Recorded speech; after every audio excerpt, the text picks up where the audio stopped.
You know, we've read about the first day, and the activity of God on the first day was essentially to create light and to separate light from darkness and give names to those alternatives, morning and evening, or day and night more like. And it says, and the evening and the morning were the first day. A couple of observations I'd like to make is the Jews always consider the day begins in the evening. That's why it says evening and morning were the first day. We might be more inclined to say the morning and then later the evening made up the day because we think of the daylight hours. But they actually begin the day the evening before, at sundown. But that's not the most important thing I want to bring out here. More important is that it seems to define for us what is meant by a day. And the reason that's important is because there is, well, like so many other things in Genesis, there's controversy over the meaning of the days of creation. And the reason for this is because of a conflict. I was going to say a perceived conflict, but I'm going to just say a conflict. I don't know that it's merely perceived. I think it really is a conflict. Although it may be merely perceived. Maybe I just perceive it as a conflict. But there is clearly a perceived conflict between the way Genesis 1 reads and really the chronology of the rest of the book of Genesis and the length of people's lives and so forth, with the mainstream scientific view about the age of the universe. Now, this story we read sounds as if God created everything from nothing, from zero to complete, in 6 creative days. Other factors in Genesis, particularly the genealogies in chapters 5 and 11, would suggest that this happened only a few thousand years ago. According to certainly the surface reading, at least, of Genesis, we get the impression that man was created about 6,000 years ago, and the earth was created about 6 days earlier than that. Scientists don't generally believe that to be the case. They believe the universe is 30 billion years old, the earth about 4.5 billion years old, and man only a million or so. Maybe some would say man-like creatures back as far as 3 million years, but modern man more like around 1 million years. So there's these big gaps between the creation of the universe, or what they call the Big Bang, the formation of the Earth planet that we are on, and also the evolution of life and man that scientists believe took millions and even billions of years. Now, Genesis doesn't seem to allow for that. And because of that, many Christians have been embarrassed by Genesis. They felt that Genesis reflects a pre-scientific set of notions, and that we perhaps need to reread it through a different lens, bringing to our reading the knowledge that we now have from modern science that these things happened millions or even billions of years ago and didn't happen in 6 24-hour days, but rather, as scientists would suggest, mostly they happened over a period of millions and millions of years. Now, the attempt to harmonize these seemingly contrary visions of origins has led Christians to do a number of things. One of them is to redefine the word day, and that's why, having looked at the first day and its definition, that's a springboard for me to get into this topic.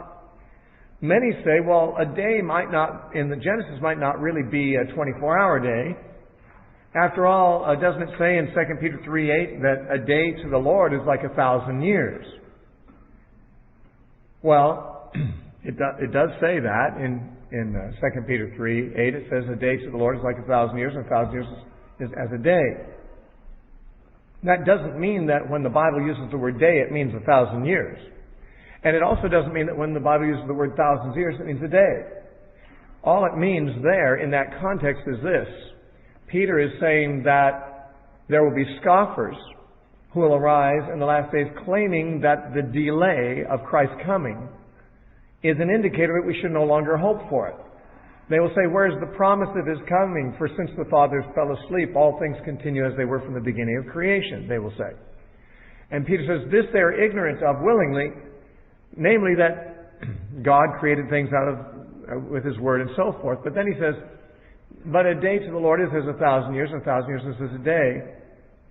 And what he's saying is this. It may seem that God's promise has not been fulfilled as quickly as some expected. But with God, it doesn't matter whether the interval is a day or whether the interval is 1,000 years. It doesn't change His faithfulness. He will fulfill His promise regardless what the interval may be. It's no different whether it's a day or 1,000 years to God. He's not saying that when we read of 1,000 years or we read of a day, we should interject the meaning of the other figure. So that when we read in Genesis 1 day, we should say, oh, that means 1,000 years. But then again, these people aren't really saying that the days of Genesis are 1,000 years. They'd be much more inclined to say the days of Genesis are more like something approaching 1 billion years, perhaps, each. In other words, this theory, which is called the day-age theory, day, age, where a day is considered to be an age, it's not saying that each day represents 1,000 years or any other specific number, but rather that each day simply refers to an epoch, an age, a season of maybe millions or billions of years in each case, where God did introduce something new into the creation. And that these days, extended as they are like that, would then provide the necessary time for evolution to have occurred as the more common prevailing scientific notions would require. Well, there are problems with this, not the least of which is, as we saw, the first day, and we will see all the other days, are defined by the passage of an evening and a morning. Now, evening and morning represent the passing of a day and a night. And, that being so, we have to assume that a day and a night are measured in Genesis as they are now, by the rotation of the earth. The earth rotates around its axis, and it takes 24 hours at its present rate. At the equator, the earth is spinning at 1,000 miles an hour. And at that present rate, it takes 24 hours for one complete rotation, and therefore one cycle of day and night. Now, to suggest that day and night were longer than 24 hours would simply suggest the earth was moving slower, because it was still measured by a day and a night. And it would therefore be measured by one rotation. This does not seem very reasonable, at least not reasonable to extend out to years, or thousands or millions of billions of years, because that would mean that on one side of the earth it was light solidly for billions of years, and on the other side it was dark, like it would be like the moon, having a permanent dark side for billions of years. It doesn't fit the picture. A person can say they don't believe in Genesis, but it'd be very hard for them to really fit what Genesis says into a paradigm of these days being very, very long. For example, we have, the plants created on the 4th day, the sun, moon, and stars on the 5th day. And, are we to believe that the plants were growing for millions of years before the sun was there? Are we to assume that the animals, well, let's put it this way, man and woman were created within the same day as the land animals. Evolutionists would spread that whole season out for millions of years. And yet they presumably rested on the 7th day, and then must have sinned sometime after that. How many millions of years did they live to make it to, say, the 3rd day of their life before they could fall? Yet they only Adam lived to be 930 years. So we know that, the day of rest, the 7th day, was not millions of years long. It's just not natural. It's not a natural way to take the material. And in my opinion, it's not necessary either. But it is an attempt that people make to extend the days out to millions of years. I will just mention at this point, since I brought that up, the day-age theory, that there is an alternative view that some Christians have taken to, again, explain how the earth and universe might be billions of years old, and yet Genesis and its 6 days be literal. And they would actually say these are 6 24-hour days, but they say there is a gap between the first two verses. This is called the gap theory, popularly known as the gap theory. You see, verse 1 says God created the heavens and the earth in the beginning. Verse 2 says the earth was formless and void. Now, the gap theorists say the word was in verse 2 should be translated became. This particular word, which appears like over 4,000 times in the Old Testament, almost always means was. There are a few times when it could mean became, and therefore based on those few instances, they say, well, maybe it means became here. That means that God made the heavens and the earth at some point in time, and at some later point in time, the earth became formless and void. The suggestion then is that between these two verses, there could have been any length of time that is not recorded. There could have been millions, billions of years even, that God made the heavens and the earth billions of years ago. Then there was this long gap, billions of years long perhaps, and then the earth at the end of that gap, in more modern history, became formless and void, and then God remade things in 6 days and started the present human race. On this view, there may have been a whole society that lived during that gap. There may have been a whole evolutionary history. Some of them say that's where the dinosaurs belong, in that gap. They say, well, we find fossils of dinosaurs that are allegedly millions, tens of millions of years old. Perhaps they lived and died and were fossilized in this gap period. They sometimes suggest a human race of sorts existed back then. A pre-Adamic human race existed during this gap and fell and became corrupt and had to be wiped out so that after their history, God wiped it out and the earth became formless and void, and He started over with the 6 days of creation we read about here. Some even suggest that this was the season in which Lucifer fell. Some have suggested that Lucifer was an angel that somehow had some authority during this early pre-Adamic world, and that angel fell and became the devil during that time. Lots of things are kind of sandwiched into this gap that don't need to be. And it's a good thing they don't need to be, because there wasn't a gap. And I don't base that simply on the fact that Genesis doesn't mention the gap, but on the fact that Exodus tells us there wasn't one. I'll show you that in a minute, but let me give you two scriptures that the gap theory uses to try to promote their view. The first of them is in Isaiah 45:18. Just so you know that those who hold that view actually believe that they have some scriptures in their favor. In Isaiah 45 and verse 18, it says, "For thus says Yahweh, the Lord, who created the heavens, who is God, who formed the earth and made it, who has established it, who did not create it in vain, who formed it to be inhabited." Now the expression "in vain" is the same Hebrew word as the word "void" in Genesis 1:2. Genesis 1:2 says the earth was formless and void. The word void in the Hebrew is the same as the word here, "in vain." And they say, well, we should translate this, He did not create it void. God did not create it void.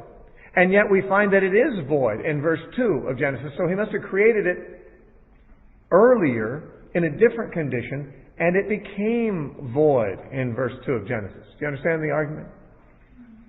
God says He didn't create it void, they say, and yet we find by verse 2 of Genesis, it is void. It has become void.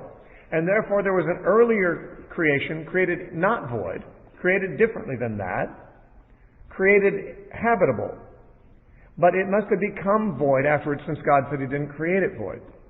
Now, in answer to that argument, I would say it is true, it is the same Hebrew word, but the Hebrew word can also be translated "in vain," as it is in virtually every Bible.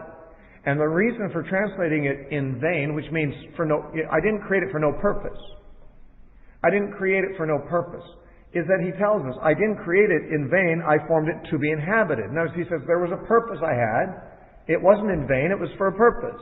But more than that, the very next verse uses the expression to and says, I have spoken in secret, in a dark place of the earth, I did not say to the seed of Jacob, seek me in vain. That is, I didn't tell you to seek me for nothing. I didn't tell you to seek me for no reason. You see, that phrase is the same in both verses. In the second of those two verses, it could never mean void. Verse 19, he couldn't say, I did not say to Jacob, seek me, void. It just wouldn't make sense.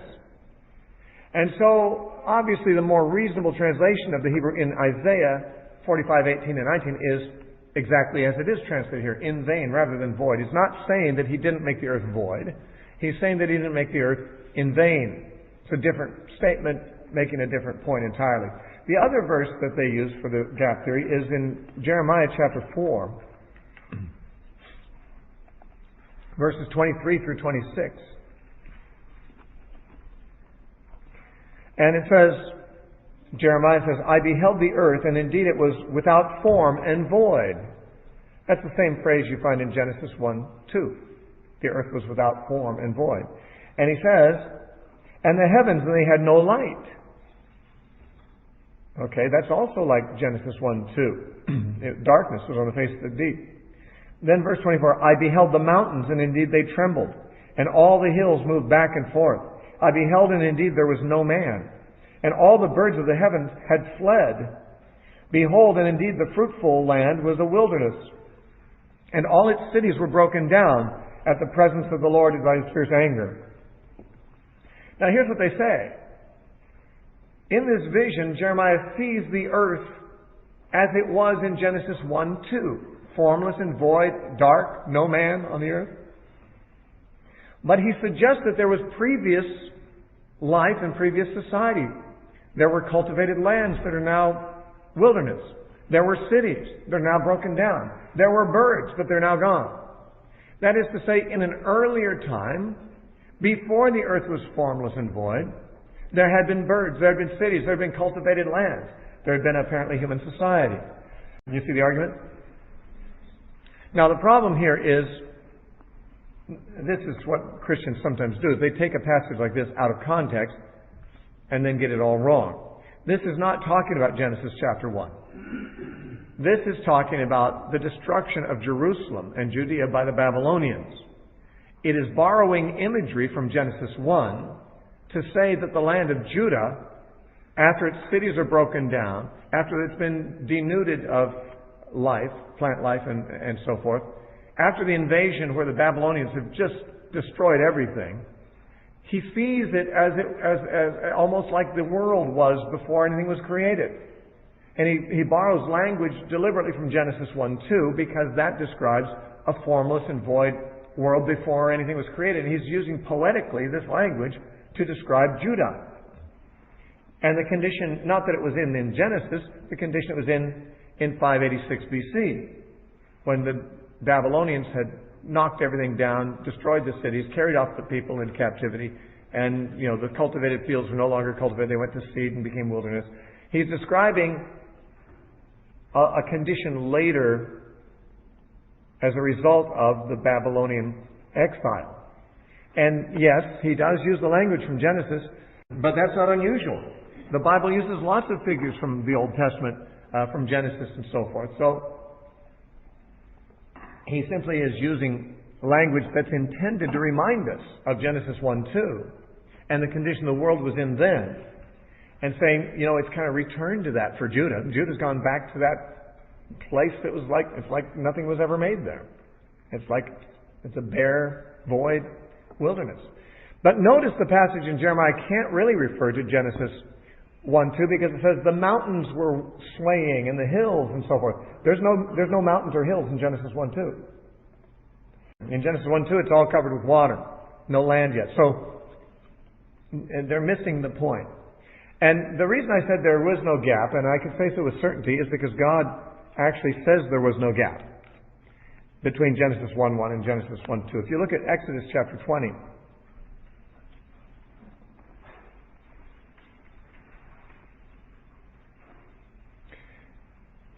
Exodus chapter 20 is where the Ten Commandments are first given.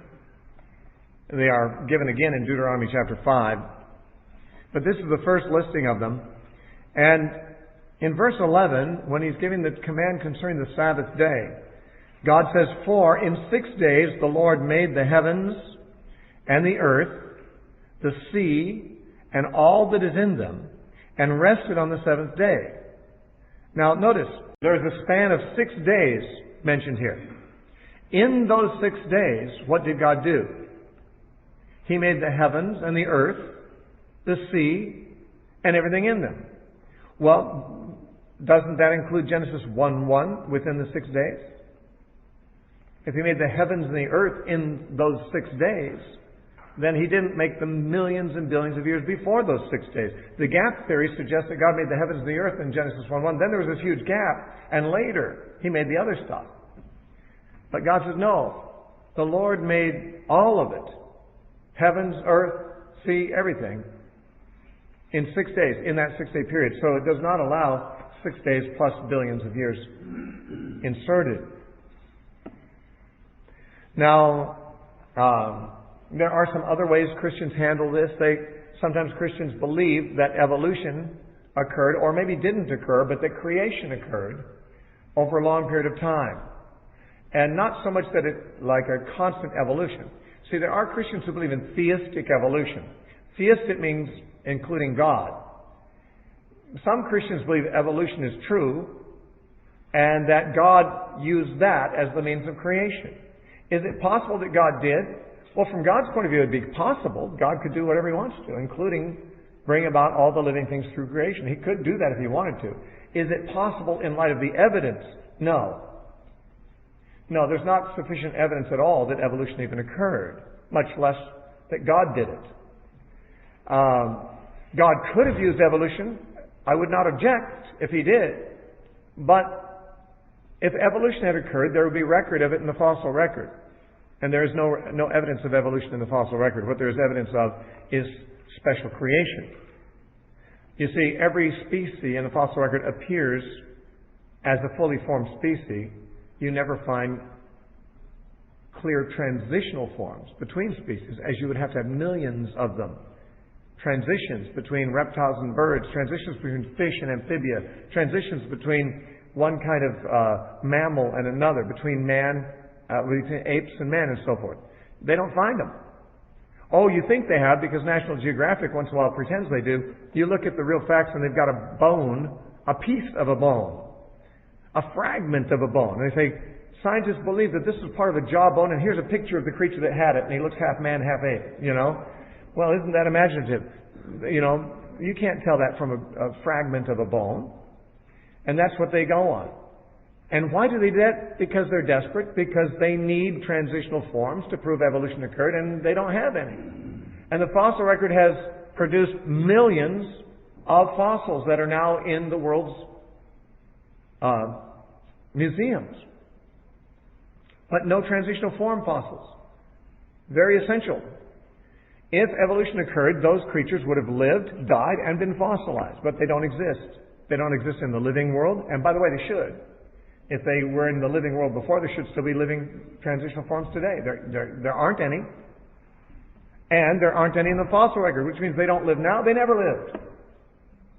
Evolution simply did not occur, not at least in the grand scale. Certainly microevolution occurs. There's variation within species and so forth. Everyone knows that.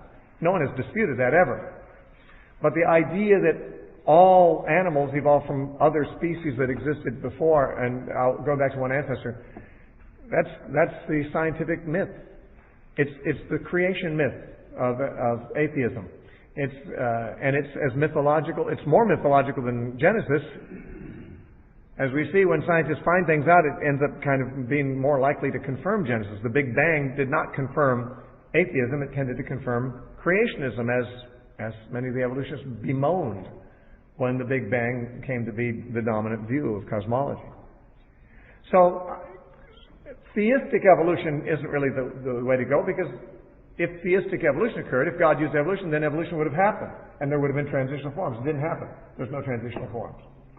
Now, others believe in a progressive creation that took place over millions of years, and that yeah, the 6 days really are millions of years, but that each day was a separate individual day that God did something new.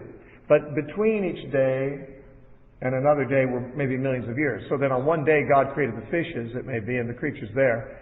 And then there were millions of years, and later on He created the land animals on another day, another single 24-hour day. So that there were 6 creative days, but they didn't follow each other in immediate succession, but were divided. That's another view that's often held. But the problem with all these views is they take for granted that the so-called scientific theory about the age of the universe is true. And it's just not something that stands undisputed by scientific evidence.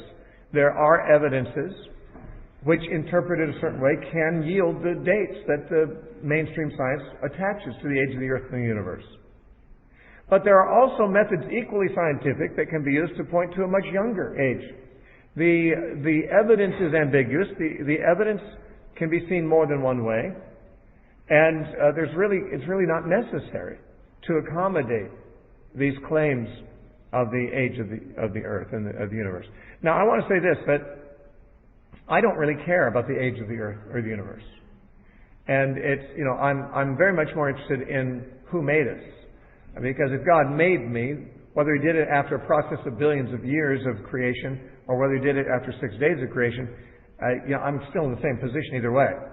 I'm still a creation of God, and He had a purpose for my life, and I answer to Him. It doesn't really matter how long it took Him. But if we're trying to go by Genesis, which it seems like we should since Jesus did, then it would appear that a young earth, measurable in thousands of years rather than billions, is more consistent with what Genesis says. Though Christians of many different stripes have found various ways to try to make the age of the universe and the earth much older by these various ways that I've just mentioned.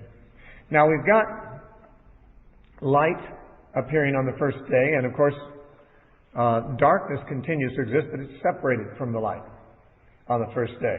Then, verse 6 says, "Then God said, Let there be a firmament in the midst of the waters, and let it divide the waters from the waters. Thus God made the firmament and divided the waters which were under the firmament from the waters which were above the firmament. And it was so. And God called the firmament heaven. So the evening and the morning were the second day." And I have to say, Frank, I don't remember exactly how you understood. Is this where you're talking about it being stretched out? Yeah. There are references to God stretching out the heavens in the prophets. And I believe that, Frank, this is where you feel like all the undifferentiated matter was kind of organized into it was becoming matter. Yeah. And so that fits the paradigm that I would strongly recommend that you talk to Frank about if you're interested in these things, because he's thought these things up a lot in a rather original way, but has a lot of reasons to believe he's right. And his view is self-consistent with itself. I'm come from a more traditional view just because that's what I've always known, and tend to see this firmament as a reference to the atmosphere, the belt of air between the earth and the edge of the atmosphere. As far as we know, there is no other planet that really has an atmosphere. Do they know of any other planet that has an atmosphere? I don't think so. They have atmospheres, but not that you could live in. Not that you could live in. The way God made things before this, it would have been impossible for life, carbon-based life as we are and know it, to exist on the planet. There had to be, you can't just have space begin at ground level. You've got to have sort of an environment that's breathable. There's no air in space, And so God creates the idea, the traditional view is that He creates this environment called heaven, another heaven besides the first heaven. So remember, there's more than one use of these words. I also should point out that the word day is used more than one way, sometimes as the light period as opposed to the dark, other times as the whole 24-hour cycle of morning and evening and so forth. These words often have more than one meaning. But He calls this firmament heaven. And on the classical view, this is actually the creation of a livable environment around the planet. And there are perhaps other ways to see it. And it says that was the second day. And verse 9 says, "Then God said, let the waters under the heavens, or under the firmament, the terrestrial waters on the earth, be gathered together into one place, and let the dry appear. And it was so. And God called the dry Eretz, earth, or land. And the gathering together of the waters he called seas. And God saw that it was good." Now, this is only the first part of what he did on this day. He caused there to be a terrestrial environment for life. He wanted to make plants and eventually animals that would live on dry ground. Of course, he had plants and animals that lived in the ocean as well. But the dry ground was to be divided from the ocean. And so it was to be elevated above the ocean, as I understand it. Now, see, it does say that he caused the dry land, or the dry to appear, and they gathered into one place. Actually, it was the waters to be gathered into one place. Some say there was only one ocean and one continent in those days, although the place could be referring to elevation rather than horizontal geography. That all the waters would be below a certain level. That'd be one place, and then the land would be in another place above the waters. Hard to say, and I'm frankly not too excited about trying to settle that. All I know is that what we see is he creates an environment where plants and eventually animals can live in the air, not in the water. That is, they breathe air, which would be the belt of firmament that had been created around the earth before that. Then God said, verse 11, "Let the earth bring forth grass, the herb that yields seed, the fruit tree that yields fruit according to its kind, whose seed is in itself on the earth." And it was so. And the earth brought forth grass, the herb that yields seed according to its kind, and the tree that yields fruit, whose seed is in itself according to its kind. And God saw that it was good, so the evening and morning were the third day. So in one day he creates dry environment, earth, land, and then he plants and causes to grow all these plants in it. These eventually, we find, are intended for food, for man and for animals. We're told that later on in the chapter. And among the things that we're told about these plants is that they were to be self-replicating. They were to reproduce after their kind. The plants would produce seed so that God wouldn't have to create new plants all the time. He created the original plants, and then he made them capable of keeping going. They would produce seed, and then their seed would produce seed, and so forth. So God was interested in starting a world which would not require continuous creative acts on his part. He wanted to create it, get it running, and let it go. Now, that doesn't mean God would not intervene ever again. He did intervene and does intervene. Jesus said he feeds the sparrows, and he clothes the lilies. This is somewhat poetic, of course, but the idea is that even in the natural growth of flowers and the things that birds eat and so forth, these things are produced by processes we could describe in terms of natural law, but Jesus said God is behind it. But he's not creating it from scratch anymore. You could say that God made you. But of course, what we would mean is that He made you come about through something like what we call a natural process of reproduction from your parents. But Adam and Eve were made in a very different sense than that. God made living things, plants and animals and humans, in such a way that He wouldn't have to keep replacing them by successive similar creative acts, but that they would just keep going. Then God said, verse 14, "Let there be lights in the firmament of the heavens to divide the day from the night." Now, hang on here. In the firmaments of the heaven, earlier firmament was used to speak of heaven, and on at least the classical view, that was a reference to the atmosphere. Now, not necessarily on every view. But the word firmament, certainly, which means expanse, could refer to any expanse. The expanse between the earthly waters and the waters above the firmament would be an expanse, a firmament.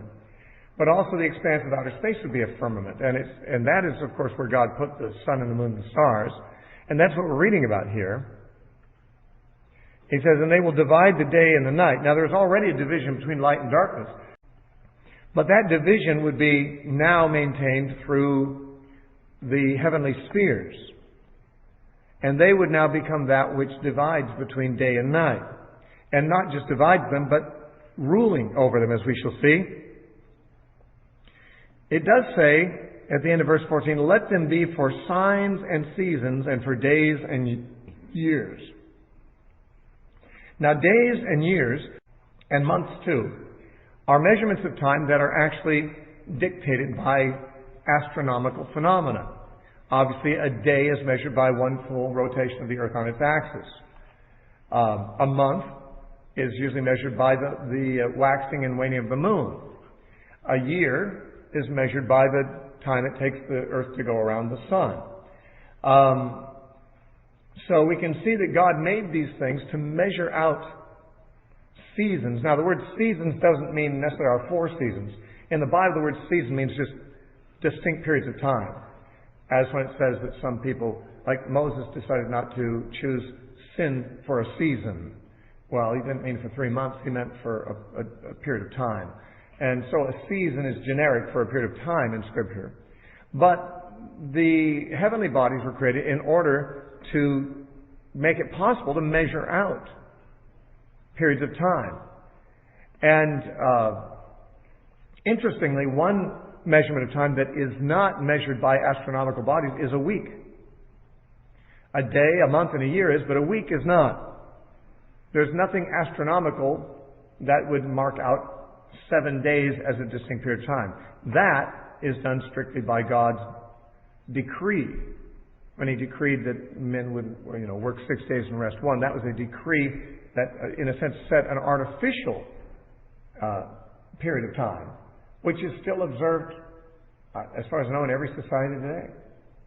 I don't know if there's, maybe in some tribal areas they don't have any weeks or whatever, but essentially as far as I know, all societies have a 7-day week that are civilized in any way. What does it mean He made them for signs? He said for signs and seasons and days, years. He made the stars and the sun and moon for signs? What is a sign? A sign is something that carries information. Now, maybe this means in a natural sense, sort of like early mariners, early on learned how to navigate by the stars. That's an amazing thing. Actually, astronomy was the earliest exact science, because it didn't take very long for people to observe the stars and to observe the patterns over the course of a year are predictable, and to actually learn to navigate and so forth. So the stars carried information, at least about how to get from one place to another, like traffic signs in a way, freeway signs.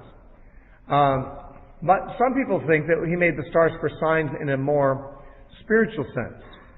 And that is that as a sign carries information, God designed the stars in such a way that they would carry information about God.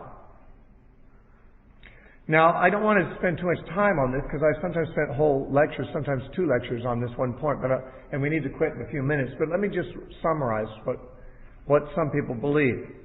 Those who believe it are evangelicals. I have had in my hands at one time or another 5 different books written by mainstream evangelical scholars who promote this theory that I'm about to share with you. And that is that God actually preached the gospel in the constellations, and that the constellations were designed to carry that information, the gospel. Now, here's how this theory works out. Essentially, all societies have recognized 12, what they call 12 houses of the zodiac, associated with months. In the course of a year, the sun and the solar system move within the universe, within the range of certain constellations. that repeats every year. There are 12 groups of constellations. Anyone who's ever been into astrology knows about this, because astrology is all about this, the 12 houses of the zodiac. However, pagan astrologers did not invent the 12 houses of the zodiac. They are mentioned in the book of Job under the Hebrew name Mazzaroth. When God is speaking to Job, He says, "Can you bring out the Mazzaroth in its course?" The word Mazzaroth in Hebrew means the 12 signs. And it's in the context of God talking about the Pleiades and the Orion's belt and astronomical things. He says, "Can you bring out the 12 signs in their course, in their time?" And so even the Bible recognizes, even God speaks about there being 12 signs, 12 houses of the zodiac, as it were. It's Satan that has taken this information and corrupted it into a form of divination. And so pagan astrology, which probably originated as far back as Nimrod in Genesis chapter 11 and the Tower of Babel, because most scholars believe the Tower of Babel was an astrological observatory, and that perhaps the pagan versions of astrology that you still find in the horoscopes in the newspapers originated back in the days of the Tower of Babel. And it was a corruption of the information that God put in the stars. God had indeed put 12 signs up there. He made the stars for signs. And those signs were to carry important information that God wanted people to know. But the devil didn't want people to know, and so he came up with an alternate use of them, an alternate way of understanding them, so that they are seen almost as divine influences that affect people who are born under their house of this, Gemini or Pisces or Aquarius or whatever, that they somehow determine human fates and so forth. It almost makes the stars and the constellations into godlike influences in human life. That's pagan, that's demonic. And it's an early demonic error, which probably reflects the devil's early attempts to obscure something very important that God had put there. Now, there's something interesting over in Romans chapter 10 that's relevant to this matter. In Romans chapter 10,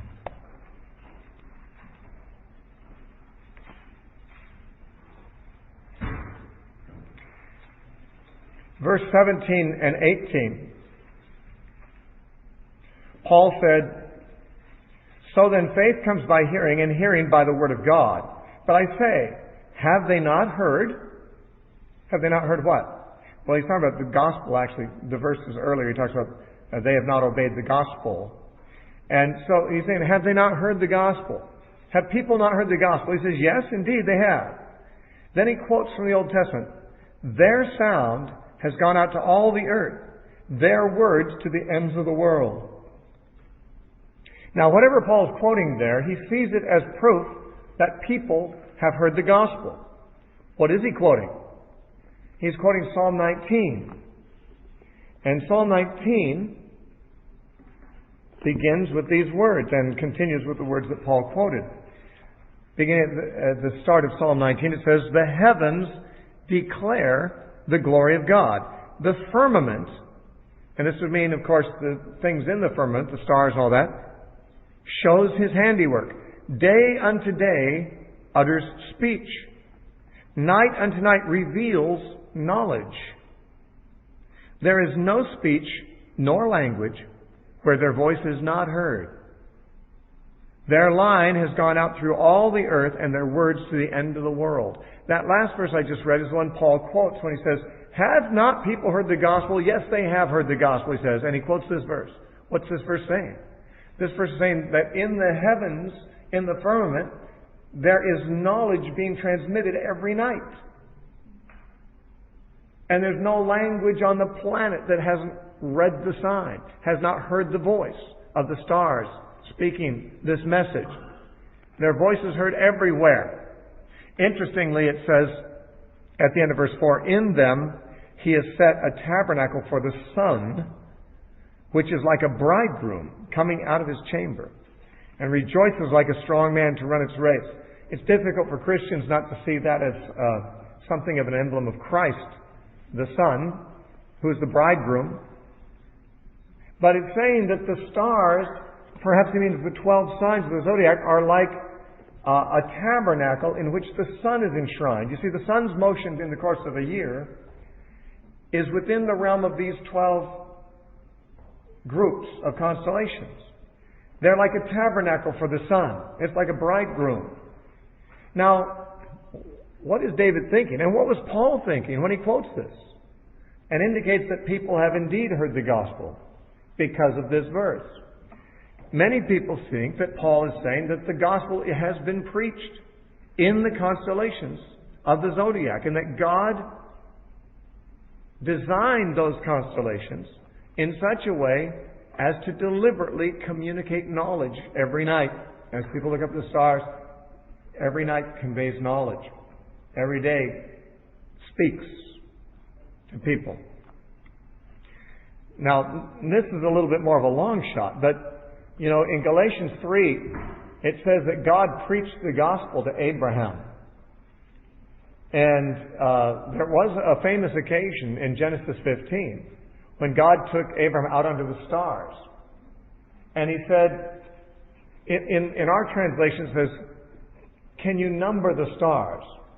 If you can number the stars, that's what your seed will be like." Remember that?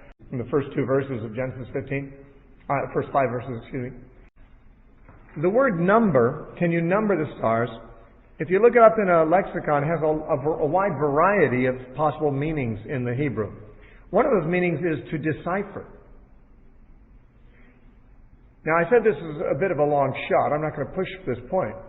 But some think that maybe God said, if you can decipher the stars, that's what your seed in Christ will be like. That is, there's a message there, if it can be properly deciphered, that describes Christ. Now, one thing that is an interesting phenomenon is that you can go all over the world and find people who know that one of those constellations is the twins. Gemini in Latin, but in other languages, different words that mean twins. There's a constellation that represents a virgin. In Latin, it's Virgo. In other languages, it's a different word. In their languages, it's still a virgin. Taurus is a bull. Cancer is a crab. Scorpio is a scorpion. Aquarius is a water bear. Pisces is a fish, and so forth. In all languages, just about. And what's interesting about that is that they don't look like that. If you look at the stars in Cancer, they don't look like a crab. There's just a few stars scattered around. And if you look at the star charts where they draw the pictures, it's not like a dot-to-dot picture. It's like the stars hardly dictate the shape of the picture at all. And you think, well, these stars, these constellations, that doesn't look like twins. That doesn't look like a scorpion. How is it that all these cultures saw that as a scorpion? Or that as twins when it doesn't look like that? Why do all these different societies believe that represents twins, or that a scorpion, or that a bull, or that a virgin, or that a lion? Where are they getting that from? Well, all cultures came from Noah, of course. Although the languages changed at the Tower of Babel, they would take with them their knowledge of nature and of things like that. And that would perhaps explain if Noah and people previous to Noah knew what these constellations represented, then when the language changed, they just have different words for the same things, but they'd all recognize that it's the same things. It says in two places in Scripture, one is in Isaiah and one's in Psalm, that God calls all the stars by their names. It says He brings out their hosts by number and He calls them all by their names. The stars have names. It is possible that God taught those names to Adam, and Adam taught them to his offspring. And the names of those stars that were originally known by the ancient people are retained in the traditions of what those stars represent. So that the 12 houses of the zodiac really do retain something of God's original revelation. Some of this is conjecture, I'll grant it. But it's a paradigm that fits a lot of different scriptures and a lot of different facts. The suggestion is that in the course of the year, the sun moves through these 12 houses and tells a story. But of course, like a circle has no beginning and no end, how do you know where the story begins or ends? Interestingly, the ancient Egyptians seem to know. Because in the Sphinx, you know, the Sphinx has a lion's body, but a woman's face. And in the Sphinxes, they have found on the walls ancient Egyptian depictions of the 12 houses of the zodiac. And you'll find that the circle of the zodiac is broken between the lion and the virgin. In fact, there's a picture of the Sphinx itself with the lion's tail pointing to the lion and the woman's face looking at the virgin. And it would seem to suggest that the story starts with the virgin and ends with the lion. And in the star charts, interestingly enough, traditionally, they depict the lion pouncing. And there's another constellation in Leo, the lion, that is called Serpens, the serpent. And if you look up any ancient star chart, you'll see that the last constellation is a lion pouncing on a serpent. Now, there's been lots of suggestions about the different meanings of the different houses of the zodiac between those. But there's at least a reasonable suggestion that the story begins with the virgin and ends with the lion pouncing on a serpent, which would be precisely how the New Testament starts and ends. In fact, there's one star in Virgo, the Virgin, that's called the Seed. There's another star in that constellation called the Branch, both of which, of course, in the Bible are terms for Christ. And as you go through the different constellations, there have been guesses, and they are only speculative now because we've lost apparently the ancient knowledge of what these things said to the ancient people. But there are guesses that Christian scholars have made about how these each might tell part of the story. Sagittarius, the centaur, has the body of a horse and the torso and upper body of a man. And they say maybe that's a depiction of the dual nature of Christ, divine and human animal nature, as it were. I mean, there's suggestions like that, but no one knows that they're true. But what's interesting is at the Church of the Open Door in Los Angeles, there was once a man, Dwayne Spencer, was a Presbyterian theologian. He was talking on this subject to a missionary conference in Los Angeles. And he said that after he spoke, a missionary came up to him and says, I knew about this because I was a missionary in Japan to some tribal people up in a remote mountainous area. I was the first missionary to reach them. And the missionary said, when I told the gospel, there was an old woman in the crowd who just got all excited. And she said, I know this story. And the woman was, of course, the tribal astrologer. And she said, I've been telling my people this story from what I see in the constellations. But we just never knew what his name was before this. Now that's anecdotal stuff. It makes an interesting case. Can't be sure.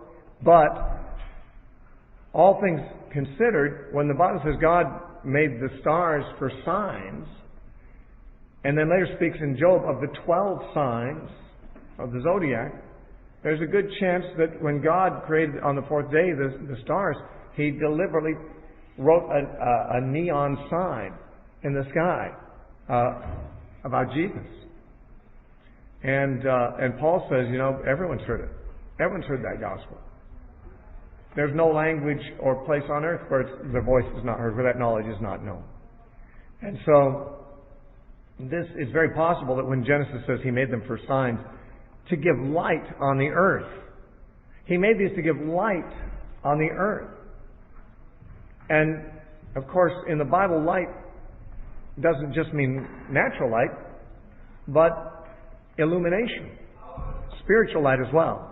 And so it's very possible that this theory is correct. I give it to you only as a theory, but it is one that is, I think, worthy of consideration. We're going to have to stop at that point and come back next time to finish up the first chapter.